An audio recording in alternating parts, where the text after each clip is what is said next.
नमस्कार दोस्तों, light GS with P Kumar channel पे आप सभी का स्वागत है। मैं प्रकाश आज फिर उपस्थित हूँ कुछ महत्वपूर्ण प्रश्नों को लेकर के। आइए स्टार्ट करते हैं। यदि आप चैनल पर नए हैं तो आप इस चैनल को जरूर सब्सक्राइब करें ताकि ये वीडियोस आपको प्रतिदिन मिलती रहे। आइए शुरू करते हैं। क्वेश्चन नंबर 1, विटामिन डी के आविष्कारक हैं। ऑप्शंस हैं होलकर्ट, मैकुलन, हॉपकिंस या फंक। तो इसका सही जवाब होगा हॉपकिंस। अगर बात करें होलकट की तो होलकट ने विटामिन सी की खोज की थी, मैकुलन ने विटामिन बी की खोज की थी और फंक ने विटामिन की खोज की थी। ठीक है, आगे बढ़ते हैं क्वेश्चन नंबर 2 की ओर। केप ऑफ गुड होप के खोजकर्ता कौन थे? ऑप्शंस हैं Vasco da Gama, Bartholomew Dias, Tasman या कैप्टन जेम्स कुक।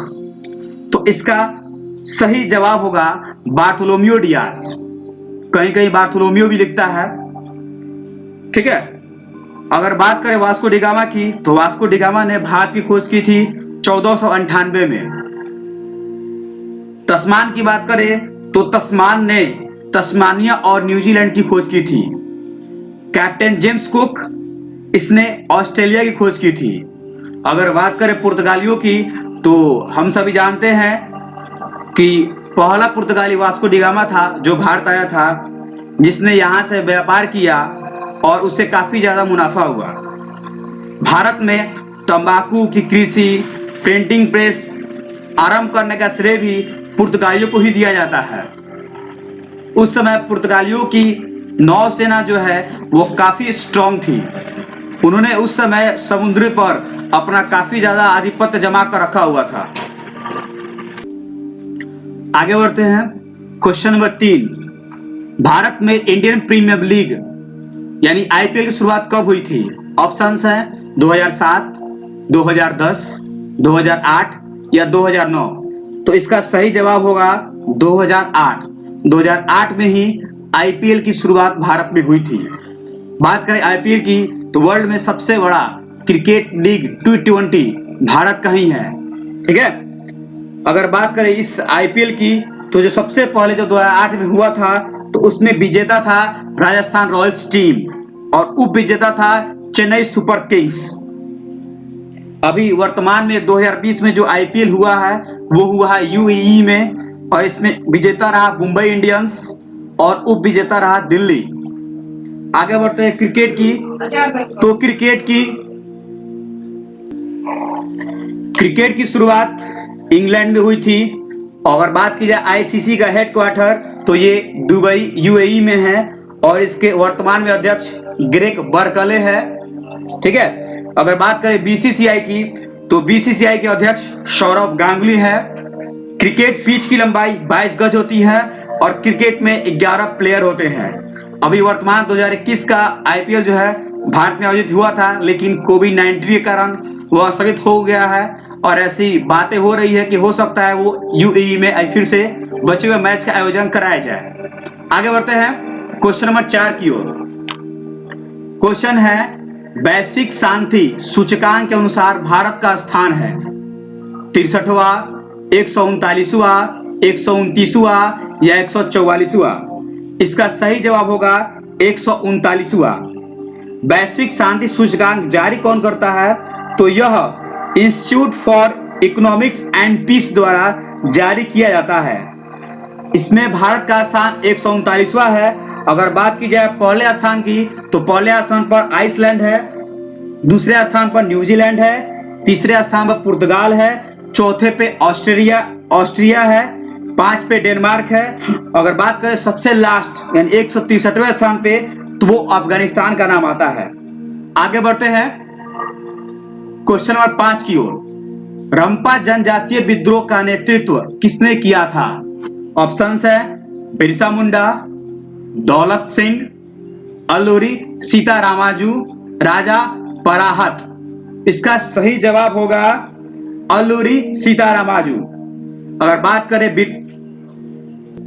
रंपा जनजातीय विद्रोह जो है वो 1879 में आंध्र प्रदेश में हुआ था। अगर बात करें बिरसा मुंडा की, तो मुंडा विद्रोह का नेतृत्व बिरसा मुंडा ने किया था और ये मुंडा विद्रोह छोटा नागपुर में हुआ था। अगर बात करें दौलत सिंह की, तो दौलत सिंह ने भील जनजातीय विद्रोह का नेतृत्व किया था और ये भील जनजातीय विद्रोह बांसवाड़ा एवं डूंगरपुर राजस्थान में हुआ था। बात की जाए राजा पराहत की, तो राजा पराहत ने हो जनजाति का नेतृत्व किया था जो सिंहभूम एवं छोटा नागपुर में हुआ था। आइए आगे बढ़ते हैं अगले प्रश्न की ओर। क्वेश्चन नंबर 6, केंद्रीय कृषि अनुसंधान संस्थान कहां है? ऑप्शंस है नई दिल्ली, पोर्ट ब्लेयर, अल्मोड़ा या हैदराबाद। इसका सही जवाब होगा पोर्ट ब्लेयर, यानी पोर्ट ब्लेयर में ही केंद्रीय कृषि अनुसंधान संस्थान है। अगर बात की जाए नई दिल्ली की, तो नई दिल्ली में लघु किसान कृषि व्यापार संघ है। अल्मोड़ा की, तो अल्मोड़ा में विवेकानंद पर्वतीय कृषि अनुसंधान है। हैदराबाद की, तो हैदराबाद में राष्ट्रीय पौधा संरक्षण एवं प्रशिक्षण संस्थान है। एक और महत्वपूर्ण क्वेश्चन आता है कि कॉफी अनुसंधान केंद्र कहां है? तो आपका जवाब होगा चिकमंगलुर। आइए आगे बढ़ते हैं। क्वेश्चन नंबर 7, राजा चलैया समिति का संबंध है यानी किससे है? ऑप्शंस है राष्ट्रीय आय से संबंधित, कर सुधार से संबंधित, कृषि साख से संबंधित, बैंक सेवा से संबंधित। तो इसका सही जवाब होगा कर सुधार से संबंधित। अगर बात की जाए राष्ट्रीय आय से संबंधित, तो महालनोबिस समिति, एक महालनोबिस समिति है जिसका संबंध राष्ट्रीय आय से है। अगर बात की जाए कृषि साख से संबंधित, तो इसका समिति होगी खुसरो समिति। खुसरो समिति का संबंध कृषि साख से है। एक और है बैंक सेवा से संबंधित, तो इसका होगा गोइपेरिया संबंधित। गोइपेरिया समिति का संबंध जो है वह बैंक सेवा से संबंधित है। आगे बढ़ते हैं क्वेश्चन नंबर 8 की ओर। भिलाई इस्पात संयंत्र कहां है? ऑप्शंस है ओडिशा, पश्चिम बंगाल, झारखंड या छत्तीसगढ़। तो इसका सही जवाब होगा छत्तीसगढ़। छत्तीसगढ़ में 1955 में सोवियत संघ की सहायता से भिलाई इस्पात संयंत्र स्थापित किया गया था। अगर बात करें ओडिशा में, तो ओडिशा में राउरकेला इस्पात संयंत्र है जिसकी स्थापना 1955 में जर्मनी के सहयोग से की गई थी। पश्चिम बंगाल की बात करें तो यहाँ दुर्गापुर इस्पात संयंत्र है जिसकी स्थापना 1955 में ब्रिटेन के सहयोग से की गई थी। झारखंड की बात करें तो यहाँ पर बोकारो इस्पात संयंत्र है जिसकी स्थापना 1964 में सोवियत संघ के सहयोग से की गई थी। आगे बढ़ते हैं। अब क्वेश्चन है 9 नंबर, इंटरनेट पहुंच का अधिकार अर्थात इंटरनेट पाने का अधिकार किस अनुच्छेद में आता है? ऑप्शंस है अनुच्छेद 17, अनुच्छेद 19, अनुच्छेद 21 या अनुच्छेद 18। तो इसका सही जवाब होगा अनुच्छेद 19।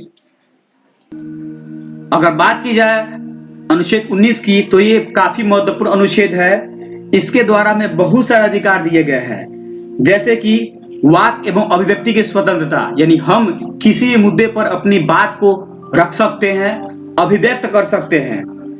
जानने का अधिकार, चुप रहने का अधिकार, कोई भी संघ या संगठन बनाने की स्वतंत्रता, कहीं भी सम्मेलन या आयोजन करने की स्वतंत्रता, देश के किसी भाग में निवास करने की स्वतंत्रता, जो पहले जम्मू कश्मीर अपवाद में आता था, यानी वहां पे हम अपना जमीन खरीद के निवास नहीं कर सकते हैं, लेकिन जब 35A और 370 धारा हटा दी गई, अब जम्मू कश्मीर में हम लोग भी जाकर संपत्ति खरीद सकते हैं और वहां पर निवास भी कर सकते हैं। इसके अलावा एक महत्वपूर्ण आता है प्रेस की स्वतंत्रता, ये भी आर्टिकल 19 में ही आता है।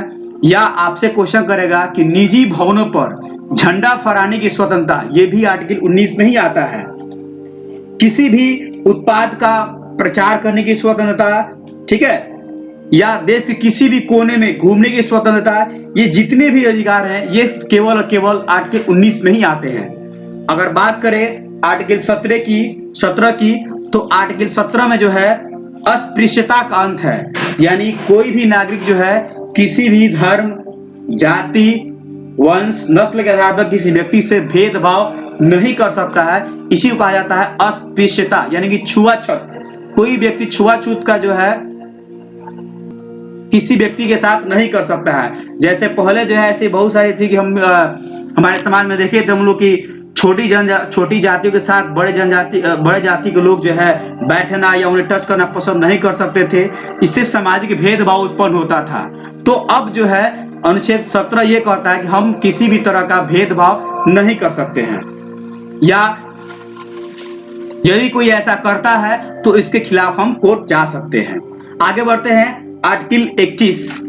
आर्टिकल 21 जो है ये भी काफी महत्वपूर्ण आर्टिकल है। इसमें मुख्य बात आता है प्राण एवं दैहिक स्वतंत्रता का अधिकार। इसके अंदर क्या आता है, जैसे कि निजता का अधिकार आता है कि आप अपने जीवन को कैसे भी जी सकते हैं, ये आपकी प्राइवेसी है। इसके अलावा आश्रय पाने का अधिकार, मनचाहे व्यक्ति से शादी करने का अधिकार, शिक्षा का अधिकार या विदेश जाने का अधिकार, ये सब भी आर्टिकल 21 में ही आता है। ठीक है।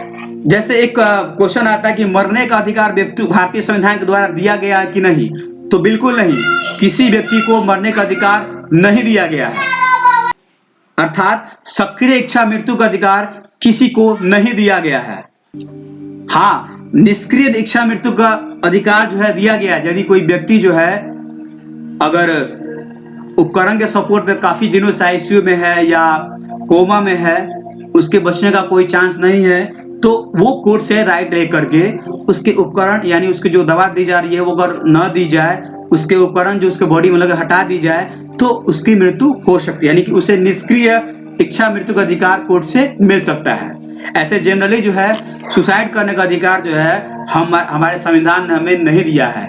इसलिए आप भी देखते होंगे यदि कोई व्यक्ति सुसाइड करता है तो उसके खिलाफ मुकदमा दर्ज किया जाता है और उस पर कार्रवाई की जाती है। अगर बात करें आर्टिकल 18 की, तो आर्टिकल 18 जो है वह उपाधियों का अंत आर्टिकल 18 में आता है। यानी कोई भी भारतीय नागरिक है वह बिना भारत सरकार के परमिशन के विदेशों से कोई किसी तरह का उपाधि ग्रहण नहीं कर सकता है। लेकिन इसके अपवाद में आते हैं, जैसे कि बहुत सारे भारत सरकार पुरस्कार देती है, भारत रत्न है, पद्म भूषण है, पद्म विभूषण है, ये सारे जितने पुरस्कार हैं, वीरता पुरस्कार है, महावीर चक्र, परमवीर चक्र, जो भी है, ये सभी जो है अपवाद में आता है। यानी ये सभी भारतीय नागरिक ग्रहण कर सकता है। आगे बढ़ते हैं, लास्ट क्वेश्चन नंबर 10। निम्नलिखित में कौन समवर्ती सूची में आता है? ऑप्शंस है रेलवे, शराब, जंगल या पुलिस। तो आपका जवाब होगा जंगल। जंगल जो है वह समवर्ती सूची में आता है। अगर बात की जाए रेलवे की, तो रेलवे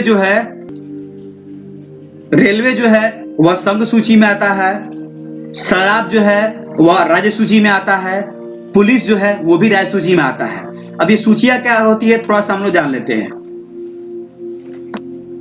भारतीय संविधान द्वारा जो है 3 तरह की सूची है, जिसका वर्णन अनुसूची 6 में किया गया है, यानी कि शेड्यूल 6 में वर्णन किया गया है। ये 3 तरह की सूचियां कौन कौन होती है? सबसे पहला है संघ सूची, दूसरा है राज्य सूची और तीसरा है समवर्ती सूची। अगर बात करें संघ सूची की, तो इस पर कानून केवल केंद्र सरकार बना सकती है।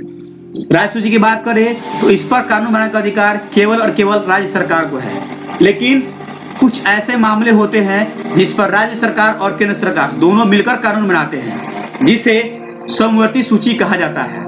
तो जंगल जो है यानी वन जो है वह समवर्ती सूची के अंतर्गत ही आता है।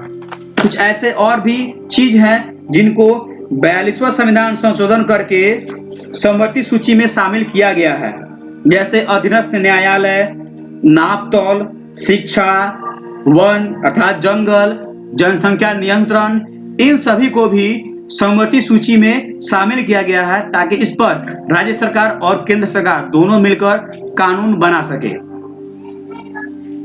लास्ट में आपसे यही कहना चाहूंगा यदि आपको ये वीडियो अच्छी लगी हो, ज्ञानवर्धक लगी हो, तो प्लीज लाइक, कमेंट और शेयर करना ना भूलें और चैनल को सब्सक्राइब कर दें। Okay, thank you.